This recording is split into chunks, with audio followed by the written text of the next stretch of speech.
औज़ुबिल्लाहि मिनश्शैतानिर्रजीम बिस्मिल्लाहिर्रहमानिर्रहीम अस्सलामु अलैकुम वरहमतुल्लाहि वबरकातुहू। सूरह राद है मेरे सामने और सूरह राद की आयत नंबर 7 है, पारा नंबर 13 है और रुकू नंबर 8 शुरू हो रहा है। आयत नंबर 6 में ज़िक्र हुआ, कुछ बात रह गई थी कि अल्लाह तबारक व तआला ने फरमाया कि नबी सल्लल्लाहु अलैहि वसल्लम को कुफ़ार कहते हैं कि ये कह रहा है कि यक़ूलुल लज़ीना कफ़रू लौला उन्ज़िला अलैहि आयातिन मिन रब्बिही, अगर ये पैगंबर होता तो इसके साथ अल्लाह तबारक व तआला की कुछ निशानियाँ होती। ये कुफ़ार का कहना नबी सल्लल्लाहु अलैहि वसल्लम के लिए था। पिछली एक आयत में ये भी जिक्र है बात कि वो ये कहते हैं कि इसके प्रोटोकॉल के लिए फ़रिश्ते क्यों नहीं उतरते, इसकी हिफाजत के लिए फ़रिश्ते क्यों नहीं उतरते, और इसको अल्लाह तबारक व तआला बाज़ारों में चलता फिरता और हमारी तरह खाता पीता, रुपये पैसे के एक एक रुपये को जमा करता और इस तरह करता है। अल्लाह तबारक व तआला इसके लिए आसूदगी क्यों नहीं पैदा करते अगर ये पैगंबर है तो। यहाँ कह रहे हैं कोई निशानी नाज़िल होती। निशानी से मुराद ये है कि सोना चांदी के ख़जाने होते इसके साथ और इसकी हिफाजत का इंतज़ाम होता और पहाड़ सोने के कर दिए जाते, चांदी के कर दिए जाते इसके लिए, तो हम मानते कि ये पैगंबर है। या अरब के सहरा जो है ये सरसब्ज़ बागात में बदल जाए इसके लिए, तो हम माने कि ये नबी है। अब ये अकेला नबूवत का दावा कर रहा है और आसार नबूवत के इसके साथ कुछ है नहीं, तो हम इसको कैसे मान लें। इस पर अल्लाह तबारक व तआला ने नबी सल्लल्लाहु अलैहि वसल्लम को तसल्ली दी और फरमाया कि इन्नमा अंत मुज़क्किर, इन्नमा अंत मुनज़िर, तू तो सिर्फ डराने वाला है और बताने वाला है, रात दिखाने वाला है। डराने से मुराद अगर लिया जाए मुनज़िर तो मतलब यह है कि अल्लाह के अज़ाब से डरा कर राह हिदायत दिखाने वाला है, और अगर डराने से मतलब बताने वाला लिया जाए तो भी अल्लाह तबारक व तआला की सही अहकामात और सही रास्ते का तयन करने बताने वाला है। यहाँ फिर फरमाया कि इन्नमा अंत मुनज़िर वलिकुल्लि कौमिन हाद, हर एक कौम की हदायत का इंतज़ाम किया, हर एक कौम के लिए हदायत के इंतज़ाम के लिए राह दिखाने वाले रहबर हमने भेजे। अच्छा, इस हाद में बहुत ज़्यादा इख्तलाफात पाए जाते हैं। असल बात तो हादी अल्लाह तबारक व तआला की ज़ात है जो सबको रास्ता दिखाती है और राह दिखाना उसी के इख्तियार में है। लेकिन उसने चूँकि इंसान को अपना खलीफा मुंतखब किया और इस खलीफा मुंतखब होने पर इंसान के बाद इंसानों को ये जिम्मेदारी लगाई कि वो दूसरे इंसानों को दीन का रास्ता सिखाते हैं, तो भी वो हाद होते हैं, वो हादी होते हैं। कोई और मुश्किल रास्ते से निकालते हैं, किसी तरीक़ाकार बताते हैं, और असल मतलब दीन का रास्ता दिखाने वाले को हाद कहा जाता है। यहाँ वाली कौमिन कुल्ली कौमिन हाद कि हर एक कौम के लिए हमने हाद भेजे। हादी से मुराद हदायत देने वाले, उनको डराने वाले, उनको अल्लाह की अज़ाब से डराने वाले, उनको अल्लाह की रहमत से आशनास करवाने वाले, और उनको जन्नत और जहन्नम की में फ़र्क समझाने वाले, और जन्नत के रास्ते का तयन बताने वाले, और जन्नत के रास्ते की सही रहनुमाई करने वाले भेजे गए। इससे मुराद पैगंबर हैं। जो भी पैगंबर अपनी कौम हर एक उम्मत के लिए, हर एक इंसान के लिए, हर एक ग्रोह के लिए, हर एक फ़िरके के लिए, हर एक मुल्क के लिए, हर एक जगह के लिए, हर एक लोगों के लिए, हर किस्म के लोगों के लिए, ग्रुप के लिए हमने कोई न कोई हदायत का इंतज़ाम किया, अल्लाह फरमा रहे। और यहाँ मुराद किसी भी कौम का कोई भी पैगंबर लिया जा सकता है। ये ज़्यादा बेहतर, सबसे ज़्यादा मुझे जो लगी है ये बेहतर चीज़ है कि हर एक कौम के लिए पैगंबर भेजा हदायत देने के लिए, और किसी कौम को अल्लाह तबारक व तआला ने इस तरह एकदम अज़ाब में मुब्तला नहीं कर दिया जब तक कि उस पर पैगंबर नहीं भेजा और उसकी हदायत का इंतज़ाम नहीं किया। ये वो हाद है। फिर अल्लाह तबारक व तआला का रुकू नंबर 8 जिक्र करते हुए फरमाया कि अल्लाहु यअलमु मा तहमिलु कुल्लु उन्सा व मा तगीज़ुल अरहाम व मा तज़दाद। अल्लाह तबारक व तआला के इल्म में ये बात है, अल्लाह जानता है ये बात कि तहमिल कुल्लु उन्सा, कि जो कोई भी मादा अपने पेट पर, अपने रहम में वज़न उठाए हुए होती है। रहम में वज़न उठाए हुए से मुराद हमल होना है, किसी भी मादा का, हाँ वो इंसानों में हो, जानवरों में हो, किसी और जानदार में हो, जब कोई मादा हमला होती है उसके बारे में हुक्म है कि अल्लाह तबारक व तआला जानता है। अब अल्लाह तबारक व तआला क्या जानता है कि बढ़ेगा या घटा, कम हो रहा है या बढ़ रहा है, ये अल्लाह तबारक व तआला के इल्म में है। इससे क्या मुराद है? और अल्लाह तबारक व तआला जानता है, ये फरमा के क्या समझाना चाह रहा है कि अल्लाह तबारक व तआला जानता है कि हर मादा ने अपने रहम में क्या उठाया हुआ है, अपने शिकम में क्या उठाया हुआ है। अल्लाह तबारक व तआला के इल्म में है कि जो किसी भी मादा के रहम में है वो नर है या मादा है।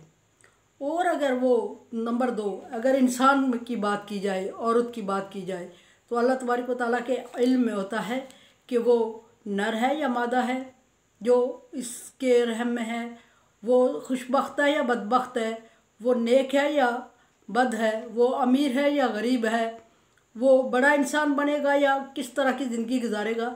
ये छोटी छोटी उसकी जो सारी डेफिनेशंस है, जो सारी डिटेल्स हैं, वो अल्लाह तबारक व तआला के इल्म में है। जबकि अल्लाह के अलावा कोई किसी के पेट में, अब मेडिकल भी आ चुका है, लेकिन मेडिकल ये डिसाइड नहीं कर पाता कि ये कितनी उम्र पाएगा, नर होगा या मादा होगा, कितनी उम्र पाएगा। नर मादा का किसी हद तक बता भी रहा है मेडिकल, लेकिन नाकाम।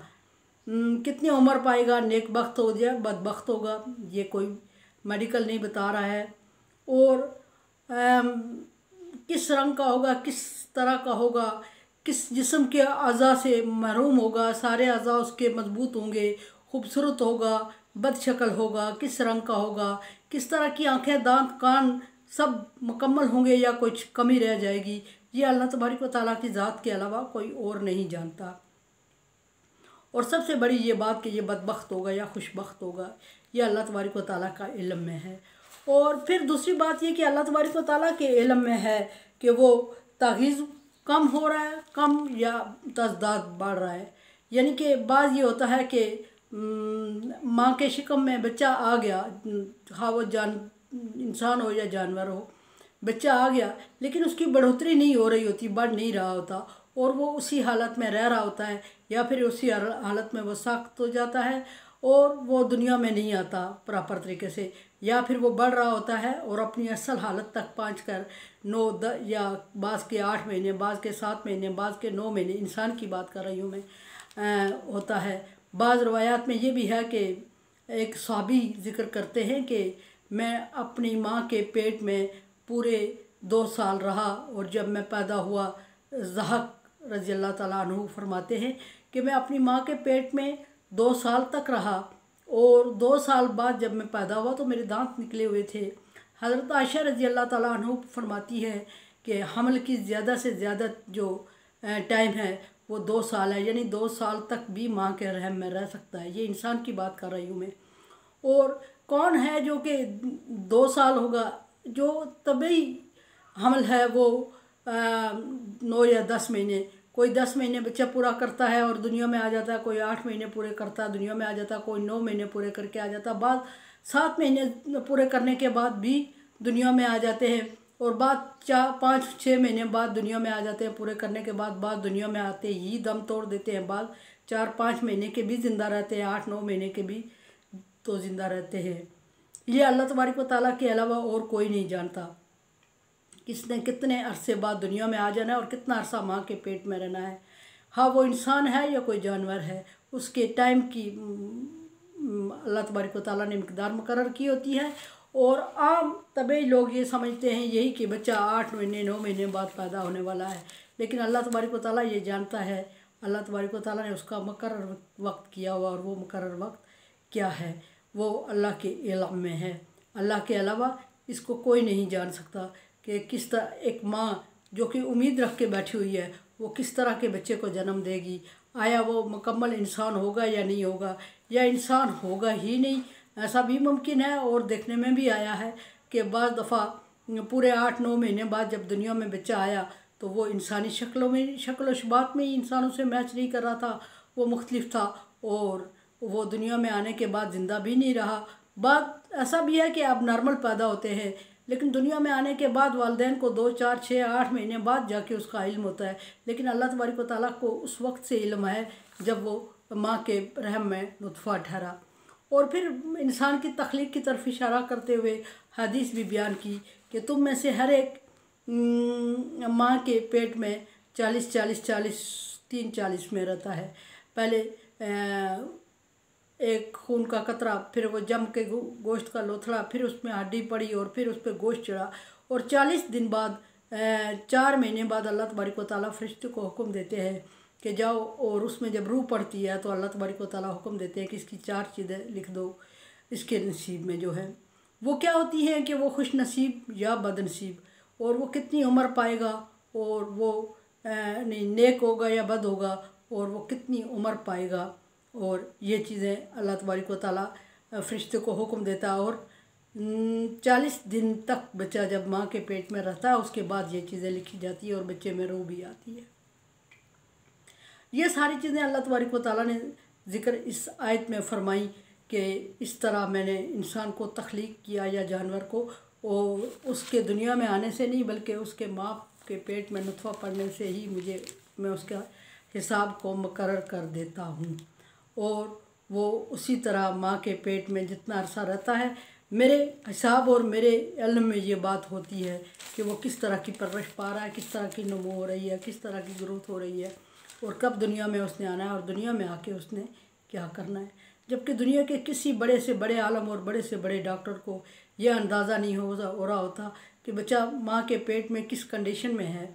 अगर इसका मेडिकल थोड़ा बहुत अंदाज़ा कर भी लेता तो ये कोई नहीं कह सकता कि ये कितने अरसे बाद दुनिया में आएगा और किस तरह की ज़िंदगी जिएगा और किस तरह की मौत होगी, उसकी कितनी उम्र पाएगा और कितनी उम्र बाद उसका ख़ात्मा हो जाएगा। वकुल्ल शैइन इंदहु मिक़दार अल्लाह तबारक व तआला ने हर एक चीज़ की हर एक वक्त की मिक़दार मुकर्रर की होती है। कौन सी चीज़ किस वक्त में क्या करेगी और किस हालत में रहेगी और कितना वक्त कहाँ और किस तरह गुजारेगी, उसकी मिक़दार मुकर्रर होती है। और रिज़्क़ इसका इंसान का ये भी एक बात पीछे रह गई कि इंसान का रिज़्क़ कैसे हासिल करेगा। और एक ये कि कुछ चीज़ों में ये भी है कि गैब का इल्म 4 बातों का अल्लाह के अलावा कोई नहीं जानता। और वो 4 बातें ये हैं कि बारिश कब होगी, इंसान ये बच्चा जो माँ के पेट में है या नर है या मादा है, ये खुश नसीब है या बदनसीब है, क़यामत कब आएगी और मौत कब होगी। इन चीज़ों का इल्म अल्लाह तबारक व तआला के अलावा किसी और को नहीं होता। ये सारी इस डिटेल इस आयत में। मेरे चैनल को आप सब्सक्राइब कर रहे हैं, thank you so much. Like dislike as you like. दुआ की उम्मीद रखती हूँ, ला खौफुन अलैहिम वला हुम यहज़नून में कर दे अल्लाह ताला। और कोरोना वायरस से बचने के लिए एहतियाती तदाबीर और दुआ, वैक्सीनेशन सबसे बड़ी वैक्सीनेशन और एहतियात दुआ है। अल्लाह तबारक व तआला से दुआ है कि वो दुनिया को इस मौजी मर्ज़ से पाक कर दे। अल्लाह हाफिज़।